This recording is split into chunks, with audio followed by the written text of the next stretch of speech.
Le format de la rencontre des SAR est tout à fait différent de celui des étapes précédentes. Le maréchal du Tchad Idriss Déby Itno, président de la République, chef de l'État, a réuni à la fois les autorités administratives, chefs militaires, leaders religieux, chefs traditionnels, jeunes, femmes et cadres de la province du Moyen-Chari. Introduisant la rencontre, le gouverneur de la province du Moyen-Chari, Djiber Younous, a vivement remercié le maréchal du Tchad qui a bien voulu passer des nuits à SAR et surtout accepter de recevoir les différentes corporations pour échanger directement avec elles.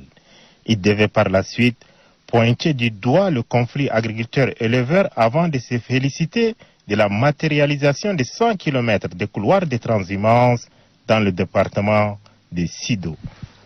Réponse du maréchal du Tchad. Monsieur le gouverneur, récupérez toutes les armes de guerre détenues illégalement par les éleveurs.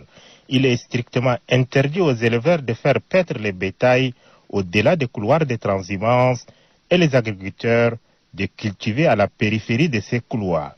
Je ne veux plus de la présence d'un éleveur au parc national de Manda. La divagation des animaux à l'intérieur du parc est interdite. Tout contrevenant s'exposera à la rigueur de la loi, avertit le maréchal du Tchad. La protection de la faune et de la flore est une priorité absolue. Nous devons léguer aux générations futures un pays où il fait bon vivre.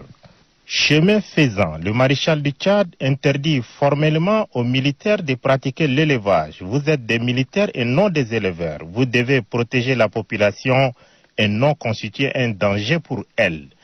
Faisons la différence entre le métier d'armes et celui d'éleveur.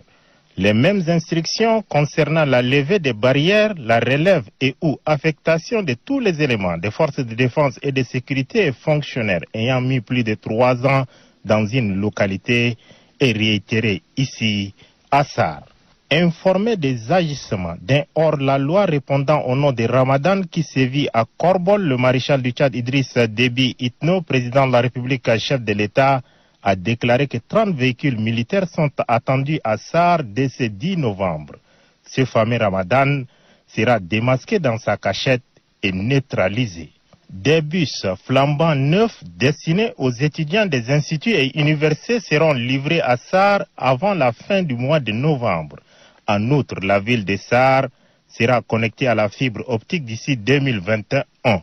Il est prévu également la construction d'un centre multimédia, le redémarrage du chantier de construction du tronçon Kiabé-Singako, l'aménagement de 387 km de routes et pistes rurales, la construction à SAR d'une centrale solaire de 30 MW et le redémarrage de tous les projets et programmes en arrêt au Moyen-Chari. Monsieur le gouverneur, remplissez-moi les prisons de tous ceux qui s'adonnent au mariage précoce, pratiquent les mutilations génitales féminines et excellent dans la violence faite aux femmes. Je les déporterai à Korotoro pour qu'ils aillent méditer sur leur sort.